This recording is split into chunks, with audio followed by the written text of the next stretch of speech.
इतिहास के पन्नों में कुछ ऐसे इत्तेफाक हैं जो दिमाग हिला देते हैं। अलग लोग, अलग दौर, लेकिन किस्मत की कहानी बिल्कुल एक जैसी। नंबर 1, कभी कभी तारीखें ऐसी कहानी लिख देती हैं जो किताबों में नहीं मिलती। एक तरफ से गैलीलियो गैलीली, जिन्हें आधुनिक विज्ञान का पिता कहा जाता है, तो दूसरी तरफ थे स्टीफन हॉकिंग, जिन्होंने ब्लैक होल और टाइम की पहेलियों को आम इंसानों तक पहुंचाया। दोनों की जिंदगी की तारीखें इतनी रहस्यमय तरीके से जुड़ी हैं कि इसे सुनकर आप भी सोच में पड़ जाओगे। दोस्तों, गैलीलियो का निधन हुआ था 8 जनवरी सन 1642 को। ठीक 300 साल बाद उसी दिन 8 जनवरी सन 1942 को जन्म हुआ स्टीफन हॉकिंग का। गैलीलियो ने कहा, पृथ्वी सूरज के चारों ओर घूमती है, लेकिन उस समय चर्च मानता था कि सब कुछ पृथ्वी के चारों ओर घूमता है। नतीजा क्या? चर्च ने उन पर मुकदमा चलाया और चुप रहने पर मजबूर किया। स्टीफन हॉकिंग ने भी थ्योरीज दी। ब्रह्मांड बिग बैंग से शुरू हुआ, ब्लैक होल्स सब कुछ निकल सकते हैं। कई लोगों ने माना कि ये बातें भगवान की बनाई हुई दुनिया वाली सोच को चुनौती देती है। मतलब दोनों की सोच ने उस समय की सबसे बड़ी मान्यताओं को हिला दिया। गैलीलियो अपनी आखिरी सालों में लगभग पूरी तरह से अंधे हो गए। स्टीफन हॉकिंग भी अपनी बीमारी के कारण धीरे धीरे बोलने और चलने की क्षमता खो बैठे। फर्क देखो, दोनों के शरीर ने उनका साथ छोड़ दिया, लेकिन उनका दिमाग आखिर तक दुनिया को नया रास्ता दिखाता रहा, जिनका योगदान ब्रह्मांड को समझने में सबसे बड़ा माना जाता है। तो दोस्तों, ये तारीखें हमें याद दिलाती हैं कि इंसान तो चला जाता है, लेकिन ज्ञान की मशाल एक हाथ से दूसरे हाथ में जाती रहती है। तो क्या ये सिर्फ एक कोइंसिडेंस था या फिर ब्रह्मांड हमें कोई इशारा दे रहा है? अपनी राय नीचे कमेंट में जरूर बताइए। नंबर 2, सोचिए, साल 1898 में एक नॉवेल छपता है जिसका नाम the wreck of the Titan था। इसमें एक बेहद शानदार लग्जरी जहाज का जिक्र है। नाम था टाइटन। टाइटन अपनी पहली ही यात्रा में बर्फ के पहाड़ आइसबर्ग से टकराता है और समुद्र की गहराइयों में डूब जाता है। सुनकर लगा होगा ये तो टाइटैनिक की कहानी है, लेकिन टाइटैनिक का हादसा हुआ था 1912 में, यानी इस किताब के लिखे जाने के 14 साल बाद। नॉवेल में लिखा गया था टाइटन जहाज लगभग 800 फीट लंबा था और टाइटैनिक की लंबाई थी करीब 882 फीट। टाइटन को भी अनसिंकेबल जहाज बताया गया था, ठीक वैसे ही जैसे लोग टाइटैनिक को कहते थे। दोनों ने उत्तरी अटलांटिक में अप्रैल महीने में ही अपनी पहली यात्रा शुरू की और सबसे डरावनी समानता, दोनों ही जहाज अपनी पहली ही यात्रा में आइसबर्ग से टकराए और समुद्र में डूब गए। टाइटन किताब में जहाज तेज रफ्तार से उत्तरी अटलांटिक में सफर कर रहा था। अचानक रात के अंधेरे में वो आइसबर्ग से टकराता है और हजारों लोग मौत का शिकार बनते हैं, क्योंकि जहाज में लाइफ बोट्स की कमी थी। अब ये तो सब हमें टाइटैनिक की असली कहानी ऐसी लगती है, लेकिन याद रहे, टाइटैनिक का हादसा इस किताब के लिखे जाने के 14 साल बाद होता है। क्या ये सिर्फ एक अजीब संयोग था या फिर भविष्यवाणी थी? आज तक ये रहस्य बना हुआ है। The wreck of the Titan भविष्यवाणी थी या फिर मॉर्गन रॉबर्टसन के पास कोई ऐसा विजन था जो आम इंसानों से परे था? नंबर 3, कहते हैं इतिहास खुद को दोहराता है, लेकिन कभी कभी ये दोहराव इतना अजीब होता है कि यकीन करना मुश्किल हो जाता है। एक तरफ दुनिया की सबसे मशहूर कार कंपनी फेरारी के संस्थापक एंजो फरारी और दूसरी तरफ फुटबॉल की दुनिया का सबसे बड़ा नाम मेसूट ओजिल।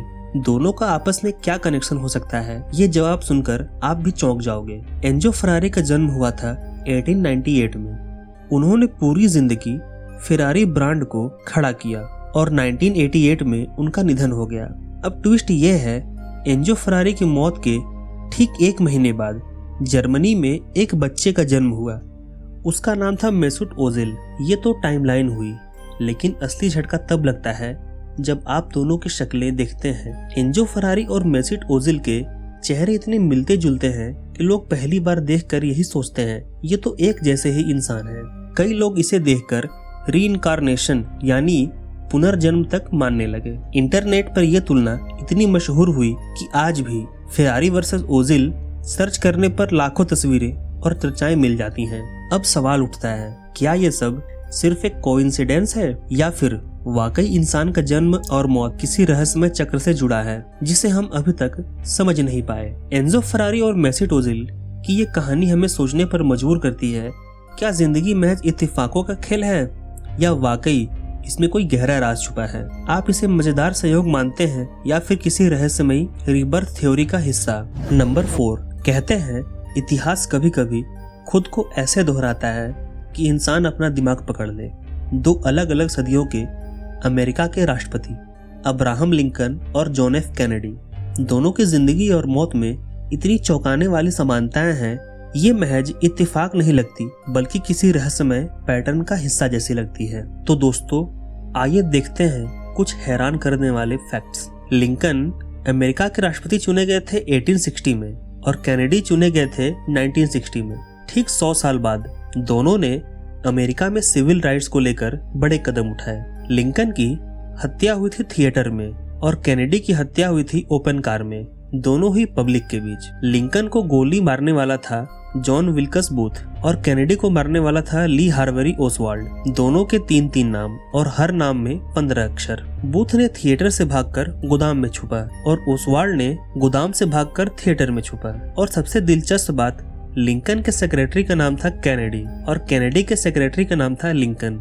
इतनी सारी समानताएं देखकर लगता है मानो किसी ने इतिहास को कॉपी और पेस्ट कर दिया हो। ये सब महज एक संयोग है या फिर सच में कोई छुपा हुआ पैटर्न जिसे हम समझ नहीं पा रहे। लिंकन और कैनेडी की ये कहानी हमें ये सोचने पर मजबूर करती है कि शायद किस्मत की किताब पहले से लिखी होती है। नंबर 5, इतिहास अक्सर खुद को दोहराता है, लेकिन नेपोलियन और हिटलर की कहानी में यह दोहराव इतना अजीब है कि यकीन करना मुश्किल हो जाता है। दोनों अलग अलग दौर के शासक थे, लेकिन उनकी जिंदगी की बड़ी घटनाएं लगभग 129 साल के गैप से दोहराई गई। नेपोलियन ने 1804 में खुद को फ्रांस का शासक घोषित किया। ठीक 129 साल बाद 1933 में हिटलर भी जर्मनी का चांसलर बना। नेपोलियन ने 1812 में रूस पर हमला किया और लगभग 129 साल बाद 1941 में हिटलर ने भी रूस की ओर मार्च किया। नतीजा दोनों के लिए विनाशकारी रहा। नेपोलियन की हार हुई 1816 में, जब वो पूरी तरह से सत्ता से बाहर हो गया। हिटलर की हार हुई 1945 में, जब जर्मनी तबाह हो गया और उसने खुदकुशी कर ली। दोनों की कहानियां लगभग एक ही पैटर्न पर खत्म हुई, बस लगभग 125 साल का फर्क से। तो सवाल ये उठता है, क्या ये सब सिर्फ एक इत्तेफाक था या फिर इतिहास सच में किसी रहस्यमय टाइमलाइन पर खुद को दोहराता है? अगर नेपोलियन और हिटलर की ये समानताएं आपको चौंकाती हैं, तो सोचो, आज के फैसले शायद आने वाले 100 साल बाद फिर से गूंज सकते हैं। इतिहास और जिंदगी में ऐसे पैटर्न बार बार दिखते हैं, लेकिन बड़ा सवाल ये है, क्या ये सब महज एक इत्तेफाक है या फिर ब्रह्मांड हमें कोई संदेश देना चाहता है? अगर वीडियो पसंद आया तो लाइक, शेयर, सब्सक्राइब जरूर करें। मिलते हैं अगले वीडियो में, तब तक के लिए धन्यवाद।